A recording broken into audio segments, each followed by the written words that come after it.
আমাদেরকে পাঠিয়ে দিয়ে এমন কোন নিয়ামত নাই যে নিয়ামতটা আল্লাহ পাক আমাকে আপনাকে দান করেন নাই।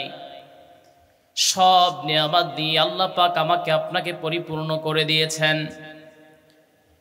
বিজ্ঞানীরা প্রমাণ করেছে এবং কিতাব থেকেও প্রমাণিত, প্রায় 18,000 মাখলুকাতকে আল্লাহ পাক তৈরি করেছেন। কিন্তু আজাইবুল মাখলুকাতের ভিতরে আমি পেয়েছিলাম 18,000 নয়, বরং এর চেয়ে ডাবল, এর চেয়ে বেশি জীব আল্লাহ রাব্বুল আলামিন তৈরি করে রেখেছেন। জোরে কান সুবহানাল্লাহ।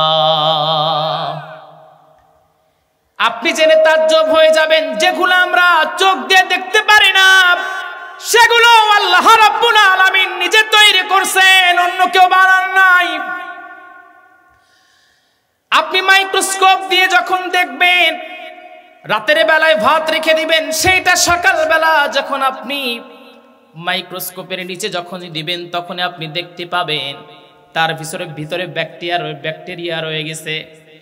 এমন করে অনেক খাবার আছে যেগুলো আমরা স্বাচ্ছন্দ্য বোধ করে খেয়ে ফেলছি, কিন্তু আমরা নিজেরাও জানি না এর ভিতরে কি জীব রয়ে গেছে, কি ব্যাকটেরিয়া রয়ে গেছে, কি রয়ে গেছে, যেটার জীবন এখনো ওই জায়গায় বিদ্যমান।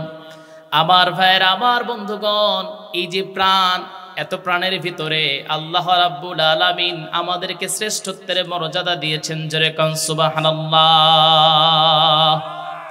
আল্লাহ পাক আমাদেরকে মানুষ করে বানিয়েছেন। 18,000 মাখলুকাত, এটাই যদি আমরা ধরে নেই, এর মধ্যে আল্লাহ পাক আমাদের শ্রেষ্ঠত্বের মর্যাদা দিয়েছেন। আল্লাহ রাব্বুল আলামিন কোরআন আল কারীমের ভিতরে এই জন্য বান্দাদেরকে উদ্দেশ্য করে বান্দাদেরকে ডেকে বলছেন, বান্দারা শোনো, একটা সময় তোমার কোনো অস্তিত্ব ছিল না। হাল আতা আলাল ইনসানি হিনুম মিনাদ দাহরি লাম ইয়াকু শাইআম মাযকুরা। সবাই বলি আল্লাহু আকবার। আল্লাহ পাক বলেন, ও গোলাম, একটা সময় তোমার কোনো অস্তিত্ব ছিল না, আবার একটা সময় আসবে যখন আমার আপনার কোনো অস্তিত্ব থাকবে না। আমার আর আপনার কোনো অস্তিত্ব এই দুনিয়ায় বিদ্যমান থাকবে না। সেটার প্রমাণ যদি চান তাহলে এই জায়গায় আপনার দাদার দাদার নাম কয়জন বলতে পারবেন? বলেন, পারবেন? তারাও তো এই দুনিয়ায় বিদ্যমান ছিল, এই পূর্ব দেলওয়াতে তারাও বিদ্যমান ছিল। তারা এখানে বসবাস করে গেছে না যায় নাই? বসবাস করে গেছে, কিন্তু তাদের নাম কিন্তু আমরা জানি না। একটা সময় আসবে যখন আমার আপনার অস্তিত্ব বলে কিছুই থাকবে না। একটা শব্দ, একটা আল্লাহ রাব্বুল আলামিনের একটা আদেশ আমাদেরকে এই দুনিয়া থেকে বিদায় করে দিবে। কুল্লু নাফসিন যায়িকাতুল মাউত সুম্মা ইলাইনা তুরজাউন। মৃত্যু এসে আপনাকে এই দুনিয়ার রং তামাশা একদম ধুলায় পরিণত করে দিবে। অতঃপর আল্লাহর কাছে আমারে আপনারে ফিরতে হবে। এই দুনিয়াতে তাহলে পাঠানোর উদ্দেশ্যটা কি? আল্লাহ রাব্বুল আলামিন সুন্দর করে বান্দাদেরকে ডেকে বলছেন, বান্দা, কেন তোমাকে পাঠিয়ে দিয়েছি সেটা জানতে চাও নাকি? ওয়ামা খালাকাতুল জিন্না ওয়াল ইনসা ইল্লা লিয়াবুদুন। আমি আল্লাহ রাব্বুল আলামিন বান্দা, জিন আর ইনসানকে আমি আল্লাহ আমার গোলামি, আমার দাসত্বের জন্য আমি আল্লাহ পাক বানিয়েছি। আল্লাহ পাক সুন্দর করে বলছেন, ইয়া আইয়ুহান নাসু উবুদু রাব্বাকুমুল্লাযী খালাকাকুম والذين من قبلكم لعلكم تتقون। আল্লাহ পাক বলেন, হে মানুষ, তোমরা সেই প্রতিপালকের ইবাদত করো যিনি তোমাদেরকে তোমাদের পূর্বে যারা ছিল তাদেরকে তৈরি করেছেন। আমার ভাইরা, আমার বন্ধুগণ, এখানে একটা জিনিস বোঝেন। আল্লাহ পাক বলছেন, তোমরা তোমার সেই প্রতিপালকের ইবাদত করো যিনি তোমাদের এবং তোমাদের পূর্ববর্তীদের সৃষ্টি করছেন। তার মানে আমার দাদা, আমার দাদার দাদা সবাই কে বানাইছেন? সবাই বলে, কথা না বললে কিন্তু আমি কথা বলতে পারি না, একটু কথা বলতে হবে। কে বানাইছেন? আল্লাহ। আমার ভাইরা, আমার বন্ধুগণ, এই যে আল্লাহ রাব্বুল আলামিন আমাদেরকে বানালেন, আবার আল্লাহর ইবাদত করতে বলছেন, কিন্তু আসেন বর্তমান সময়ের দিকে তাকান, সাম্প্রতিক বিষয়গুলোর দিকে যদি আপনি তাকান, কতজন মানুষ আল্লাহর দিকে আছে। ঢাকাতে আপনি যাবেন, ঢাকার 4টা মসজিদের ভিতরে আমি ইন্টারভিউ দিয়েছি, 4 জায়গায় আলহামদুলিল্লাহ ফার্স্ট হয়েছে, কিন্তু কোনো জায়গায় নাই দুর্নীতি।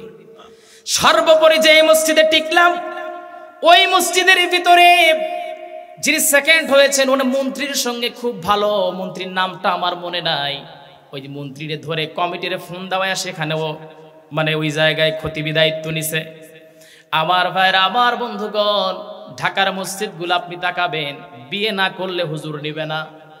ঢাকার মসজিদে আপনি যাবেন, হুজুরের ইলম কতটুকু আছে সেটা আপনাকে ফলো করবে, ইত্যাদি বিষয় খোঁজ নিয়ে তারপরে তাকে মসজিদের জন্য খতিব নিয়োগ দিবে।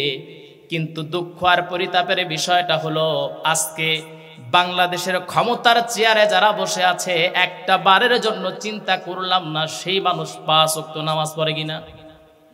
চিন্তা করছে কেউ? সেই মানুষটা মদের সঙ্গে সম্পৃক্ত আছে কিনা, অথবা সেই মানুষটা নারী জিনার সঙ্গে সম্পৃক্ত আছে কিনা, না একটা বারের জন্য আমরা চিন্তা করি নাই। বরঞ্চ আমরা চিন্তা করেছি 1 প্যাকেট সিগারেট, একটা 7 আপ, আমাদের ইমানের 12টা।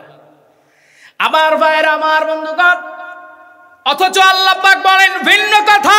রব্বে কারীম বলেন, আল্লাযীনা ইম্মাক্কান্নাহুম ফিল আরদি ইয়াকামুস সালাহ।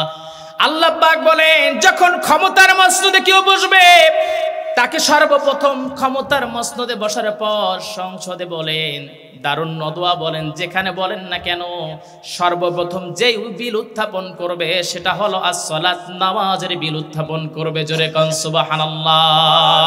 কারণটা হলো ইন্নাস সালাতা তানহা আনিল ফাহশাই ওয়াল মুনকার, নিশ্চয়ই নামাজ অশ্লীল কাজ থেকে বিরত রাখে। আমার ভাইরা, আমার বন্ধুগণ, আপনি ক্ষমতার মসনদে বসায়া দিয়েছেন, কিন্তু নামাজের দিকে কোনো চিন্তা ভাবনা তাদের নাই। ক্ষমতার মসনদে চেয়ারম্যানরে বসালেন, নামাজ পড়ে না। মেম্বাররে বসালেন, নামাজ পড়ে না। এমপিরে বসালেন, নামাজ পড়ে না। আবার নামাজের তাগিদও দেয় না। আমার ভাইরা, আমার বন্ধুগণ, এখন যুবকদের যাকে লিডার বানালেন, সে নামাজ পড়ে না। নামাজ পড়ার পর যেই মানুষটা, অথবা যে নামাজ পড়ে, নামাজ পড়ার পর যেই মানুষটা সুদ থেকে দূরে থাকতে পারে না, ঘুষ থেকে দূরে থাকতে পারে না, অন্যায় থেকে দূরে থাকতে পারে না, আল্লাহর কসম করে বলছি, তার নামাজ আসমানে পৌঁছায় না। ঠিক কিনা? আমার ভাইরা, আমার বন্ধুগণ, আল্লাহ রাব্বুল আলামিন তার বান্দাদেরকে সিলেক্ট করবেন জান্নাতের জন্য, এমনি ভাও। এই যে যুবকেরা কোরআনের মাহফিলের আঞ্জাম দিয়েছে, কিন্তু টাকা দিয়ে অনেকেই ভাগে পড়ছে, নাই আসতেছে না, এখানে মেলায় ঘুরতেছে অথবা বইয়ের সাথে আড্ডা মারতেছে, এখানে আসা যাবে না। আমার ভাইয়ের, আমার বন্ধুগণ, অথচ এই জায়গায় যদি গানের অনুষ্ঠান দেয়া যেত, এতক্ষণ এই জায়গায় জায়গা পাওয়া যেত না, নিশ্চিত। আমাদের গ্রামের পাশে একটা গ্রাম আছে, নাম হলো ভেংরি। ভেংরিতে 3 দিন ব্যাপী গানের অনুষ্ঠান করলো। আমি নিশ্চিত এই জায়গায় যদি জালসার ব্যবস্থা করতো, আল্লাহর কসম এর বেশি লোক হইতো না। কিন্তু 3টা দিন গানের অনুষ্ঠান করছে, এমন মানুষের খোঁজ আমি পেয়েছি বা লাইভ ভিডিও দেওয়া হয়েছিল, দেখেছি যারা মসজিদের আগের কাতারে থাকে, ওরা গানের অনুষ্ঠানের আগের কাতারে। জোরে কোন সুবহানাল্লাহ। হ্যাঁ, আছে না নাই?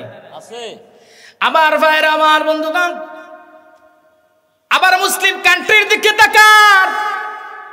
এই যে ফিলিস্তিনের মুসলমান ভাই বোনদেরকে দুনিয়া থেকে বিদায় করে দেয়া হয়, আমি আমার ব্যক্তিগত কথা বলি, আমার মনটা চায় আল্লাহ পাক যদি এমন কোন পাওয়ার আমাকে দিতেন, যেই পাওয়ার দিয়া ইসরায়েলকে ধ্বংস করা যেত, আমি সেই কাজটা করতাম। আগে ইসরায়েলকে ধ্বংস না করে আগে সৌদিরে ধ্বংস করতাম, ঠিক, অথবা জর্ডানরে ধ্বংস করতাম। কারণ একটা কথা মনে রাখবেন, কাফের সে তো কাফের, কিন্তু মুসলমান টুপি জুব্বা লাগায়া যে মুসলমানদের অস্ত্র থামায়া দেয়, আল্লাহর কসম সে মুসলমান নয়, মুনাফিক। ঠিক কিনা?